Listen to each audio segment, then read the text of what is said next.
It was a cold afternoon in the winter of 1963 when Ellsworth, known as Bumpy Johnson, stepped off a bus on 135th Street and Lenox Avenue in Harlem. He was 58 years old.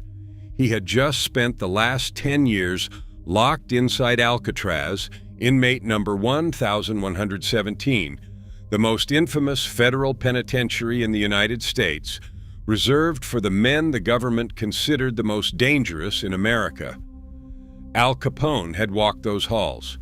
Machine Gun Kelly had walked those halls. Robert Stroud, the Birdman, had walked those halls. And Bumpy Johnson, a black man from Charleston, South Carolina, had once dreamed of becoming a lawyer, but was told by a financial aid officer at City College that they did not give scholarships to African Americans. That rejection changed the course of his life. It changed the course of Harlem.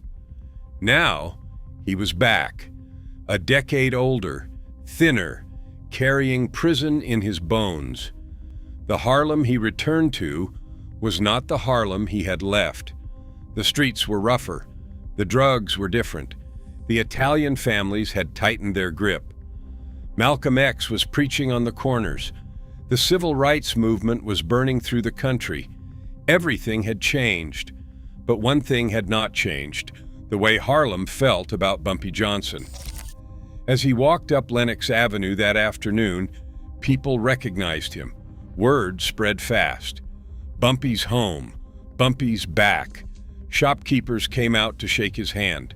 Old women crossed the street to embrace him. Young men who had only heard stories stared at him like he was something out of a myth. And then a man in a long overcoat stepped directly into his path. Bumpy stopped. He didn't recognize the face, not immediately. The man was well-dressed, educated, distinguished. He wore glasses and carried himself with the quiet confidence of someone who belonged in a university lecture hall, not on the corner of 135th Street. He was crying. Before Bumpy could say a word, the man dropped to his knees on the sidewalk, right there on Lenox Avenue, in broad daylight, in front of everyone, and kissed Bumpy Johnson's shoes.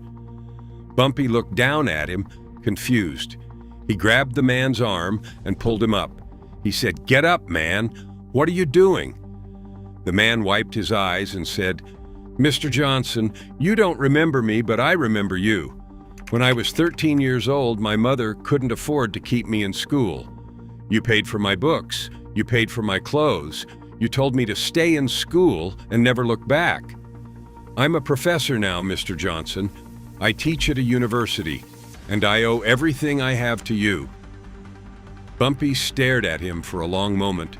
Then he pulled the man into a hug right there on the street and said something so quiet that only the two of them heard it. That professor was one of dozens, maybe hundreds. Nobody kept count. Bumpy Johnson didn't keep receipts for the lives he changed. He didn't write his good deeds down. He didn't build foundations or hold press conferences. He just did it, quietly, personally, with cash from his pocket and a handshake that meant more than any contract. And that is the story that nobody tells when they talk about the godfather of Harlem. Mayme Johnson married Bumpy in October 1948, 6 months after meeting him at a Harlem barbecue restaurant. She was his wife for 20 years, 10 of which he spent in prison. In 2008, at the age of 93, she published the first and only complete biography of the man she loved, Harlem Godfather, The Rap on My Husband, Ellsworth Bumpy Johnson.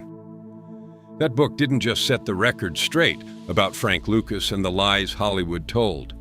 It revealed something far more important: the code that Bumpy Johnson lived by, and the system of community protection that made him the most beloved criminal in Harlem history. According to Mayme, Bumpy had rules, not the kind of rules that gangsters talk about in movies. Those are codes of silence and loyalty oaths. These were rules about Harlem itself, rules about how the community was supposed to be treated. The first rule was simple: you don't destroy the neighborhood that feeds you. This sounds obvious. It wasn't. In the 1950s and the 1960s, as heroin flooded into black communities across America, most drug operations treated neighborhoods like mining operations, extracting value until there was nothing left, then moving on. The Italian families pumped heroin into Harlem with zero regard for the destruction it caused. Independent dealers undercut each other, started wars, and left bodies in the streets. The police arrested whoever was convenient, and the federal government watched the whole thing burn. Bumpy operated differently. Mayme described a man who viewed Harlem not as territory to be exploited, but as a community to be managed. He ran the numbers racket, illegal gambling, which employed hundreds of people and generated millions in revenue without poisoning anyone. He inherited this operation from Stephanie St. Clair, the legendary Queen of Numbers, and expanded it into the most profitable underground enterprise in Harlem. He made a deal with Lucky Luciano to keep Harlem's bookmakers independent from Italian control, the first time in New York history that a black man had negotiated with the five families as an equal. But the money itself wasn't the point. The point was what he did with it. Every year, without fail, Bumpy Johnson threw a massive Christmas party for the children of Harlem. This was not a corporate charity event. There were no sponsors, no logos, no cameras. Bumpy paid for the whole thing out of his own pocket. He would close off entire streets, hire entertainment, and buy hundreds of toys. Not cheap trinkets, but real gifts. The kind of presents that children from impoverished families would never have received otherwise. There was food for everyone: turkey, ham, cake, and candy. A festive atmosphere for hundreds of kids who, without Bumpy Johnson, would have had nothing on Christmas morning. Mayme described it in her interview with All Hype Hop. If there were kids in school who were having a problem or who were not going to have a good Thanksgiving or Christmas, Bumpy would go to the police department and send food and money to help them have a happy holiday. He would close off the streets and throw a party for them. Read that again. Bumpy Johnson coordinated with the police department to make sure Harlem's children had a Christmas. The same police department that arrested him, the same system that sent him to Alcatraz. He did not let his war with the government stop him from feeding children. And the police, whatever they thought of him privately, let him do it, because they knew that without Bumpy, those children would have nothing. The Thanksgiving turkey drives were equally legendary. Every year, Bumpy personally funded and organized the distribution of full turkey dinners to impoverished families across the neighborhood.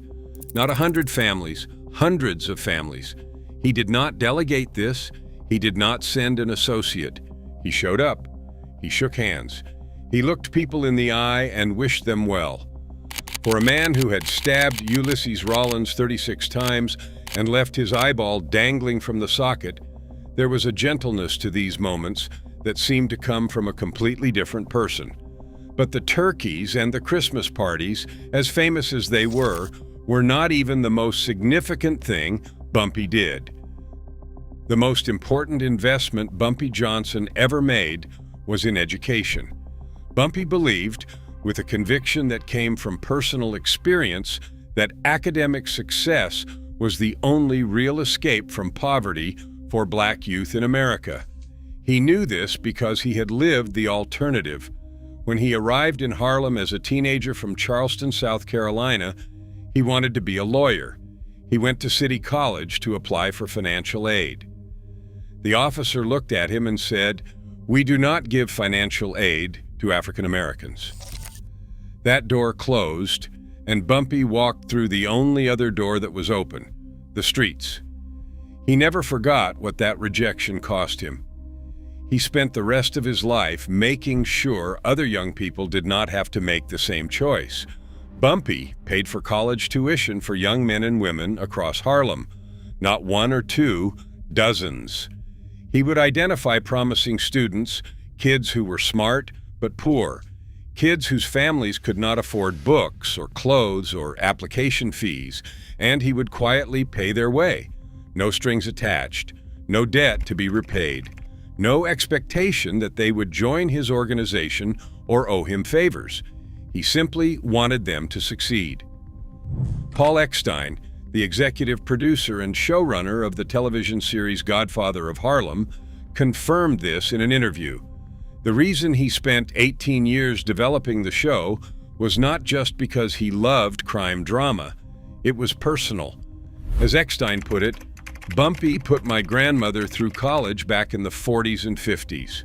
Think about that. The man who created the most critically acclaimed television series about Bumpy Johnson did so because Bumpy Johnson paid for his grandmother's education. Without that investment, made decades earlier by a gangster with cash from the numbers racket, Eckstein might never have existed in the position to tell the story at all. Bumpy's generosity literally created the person who would one day make his legend immortal. And Eckstein's grandmother was one of many. Mayme described Bumpy and his associate Junie Bird pulling young men aside on the street and telling them, "Go to school, get an education, don't do what I'm doing." That was not a speech for cameras.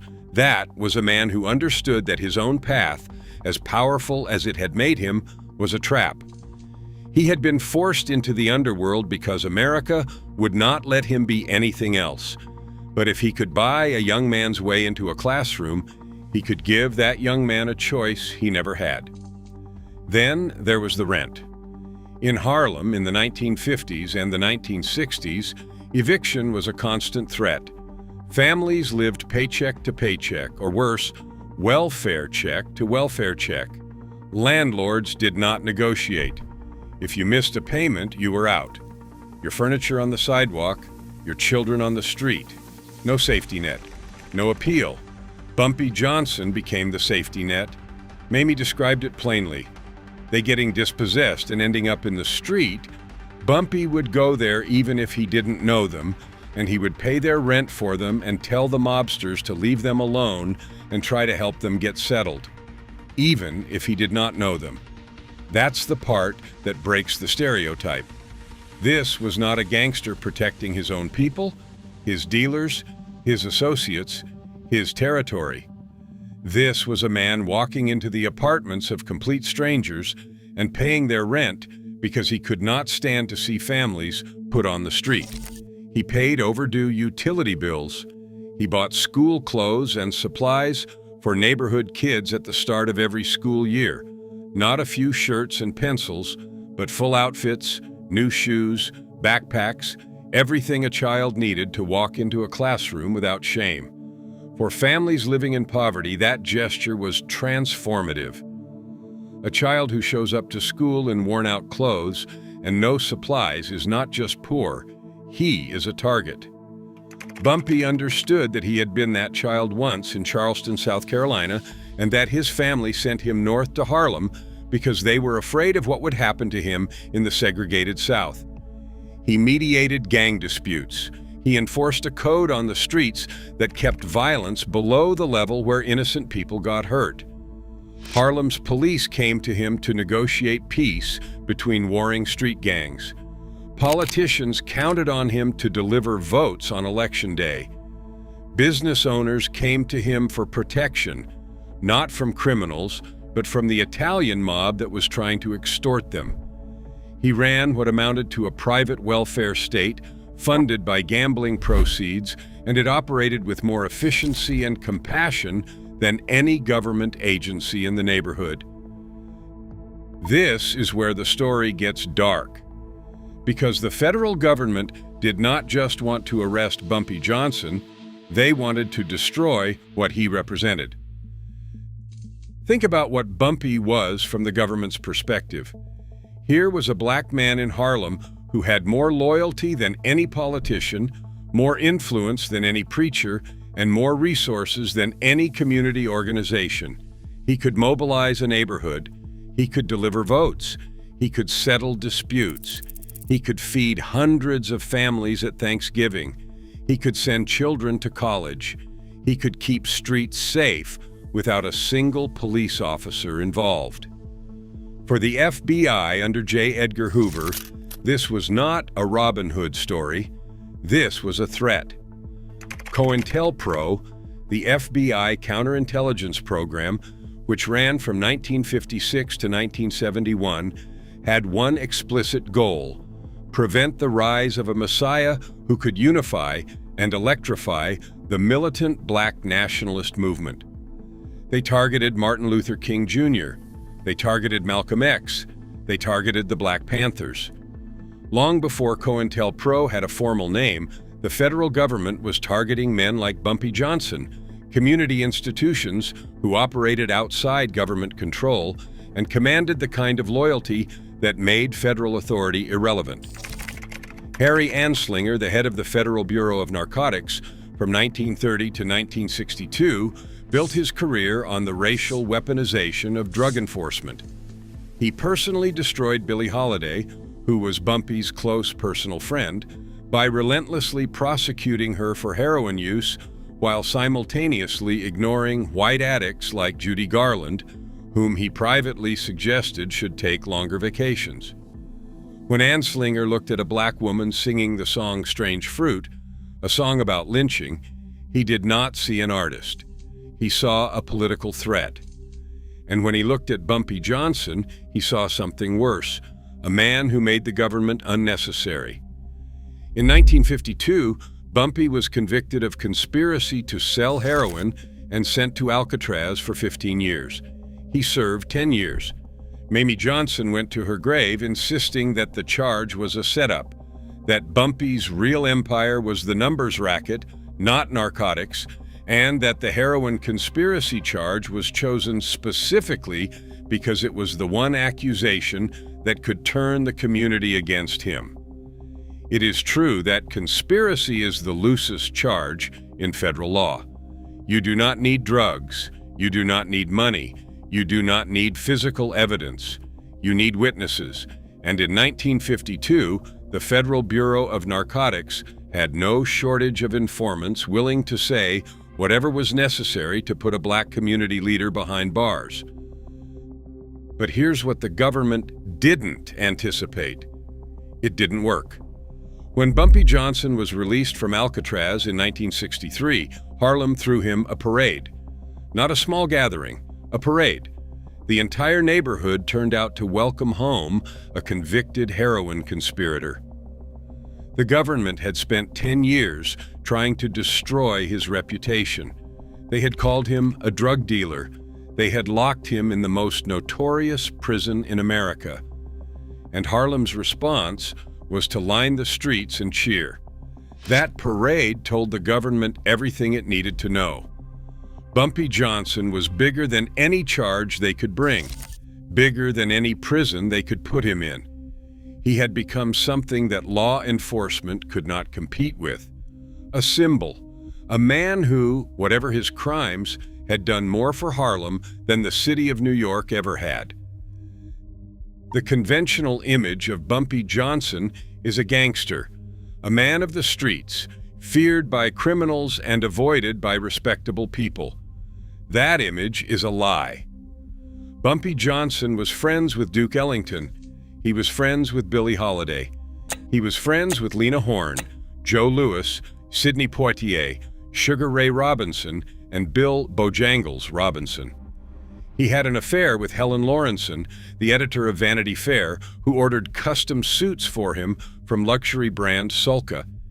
He played chess with some of the best players in Harlem, not as a hobby, but as a practice of strategy that mirrored how he ran his empire. His nickname wasn't the Gangster, it was the Professor, because Bumpy Johnson read voraciously history, philosophy, literature, poetry. He wrote his own poems, and they were published in Harlem magazines. He quoted Shakespeare in conversation, not to show off, but because he had internalized the language of the Western canon the way most men internalized sports statistics. He was, by every account, one of the most intellectually curious people in Harlem. And he surrounded himself not just with gangsters, but with artists, writers, intellectuals, and educators who respected him as a peer. The co-author of Mayme's book, Karen E. Quinones Miller, first met Bumpy Johnson when she was 8 years old. She grew up in Harlem. She saw him in the neighborhood, and decades later, she helped write his biography, not because she was fascinated by crime, but because she remembered a man who was more than the headlines ever captured. Professors respected him. College-educated professionals sought his counsel. Bankers who handled Harlem's money knew who he was and treated him with deference, not because they feared him, but because they understood that Bumpy Johnson was the infrastructure of the community. He was the reason families stayed in their homes. He was the reason children went to school. He was the reason Thanksgiving meant something and Christmas was not empty. He was the reason young men became professors instead of prisoners. Mayme put it this way: Bumpy was greatly missed in Harlem, and you'll never have another. I just don't see anyone doing that now. She said that in 2007.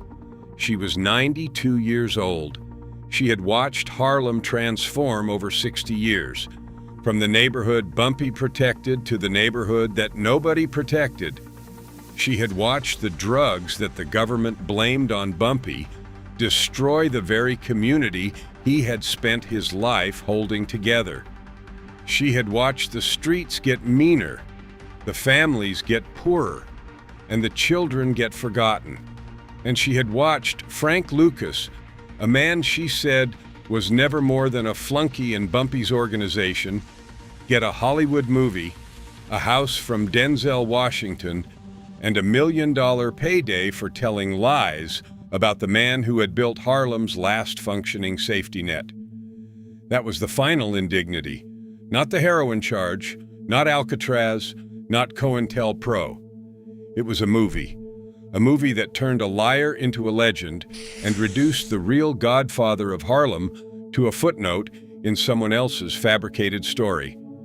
Mayme spent the last 2 years of her life correcting that lie, writing a book at 93, doing interviews at 94, and fighting for her husband's legacy with the same stubbornness that had made Bumpy himself unstoppable for 4 decades. The thing that made Mayme angriest was not the lies about Frank Lucas being Bumpy's right-hand man, though those lies infuriated her. It was the erasure of everything Bumpy did for the community. Hollywood showed a gangster, a violent man, a symbol of the underworld. They did not show the streets closed off for Christmas parties. They did not show the rent checks handed to strangers. They did not show a man sitting across from a 13-year-old boy, writing a check for his school books and saying the words that would echo through that boy's entire life. Stay in school. Don't do what I'm doing. Be better than me. Those moments, repeated hundreds of times over 3 decades, were the real legacy of Bumpy Johnson. Not the 40 murders attributed to the war with Dutch Schultz, not the deal with Lucky Luciano, not the poetry or the chess or the custom suits. The legacy was human. It was personal. It was a man who understood that power meant nothing if it did not protect the people around you. On July 7, 1968, Bumpy Johnson sat down for a meal at Wells Restaurant on 7th Avenue in Harlem. He was 62 years old. He had survived the war with Dutch Schultz. He had survived Alcatraz. He had survived COINTELPRO, the Federal Bureau of Narcotics, and a government that had spent 3 decades trying to break him. He suffered a massive heart attack at the table. He was rushed to Harlem Hospital. He was pronounced dead on arrival. When the news spread through the neighborhood, Harlem stopped. People wept openly on the streets. The funeral drew hundreds, celebrities, politicians, ordinary people from the neighborhood, all crowded together to mourn a man who had been, depending on who you asked, A criminal, a community leader, a philanthropist, a poet, a chess master, a murderer, and the only safety net Harlem ever had. The FBI did not mourn. They closed a file. But here is what they could not close: the legacy.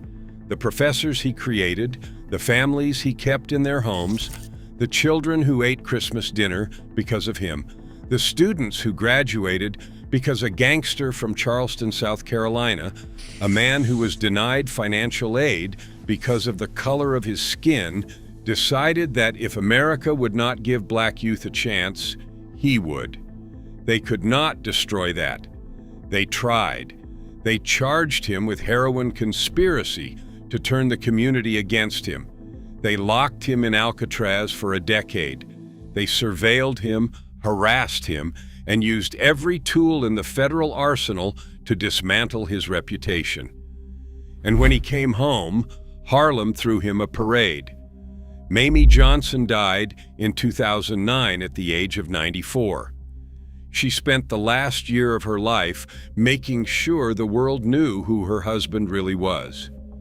Not the gangster from the movies, not the cartoon villain from American Gangster, but the man who closed off streets to throw Christmas parties for children, the man who paid strangers rent, the man who told every young person he met, "Go to school, get an education, do not do what I am doing."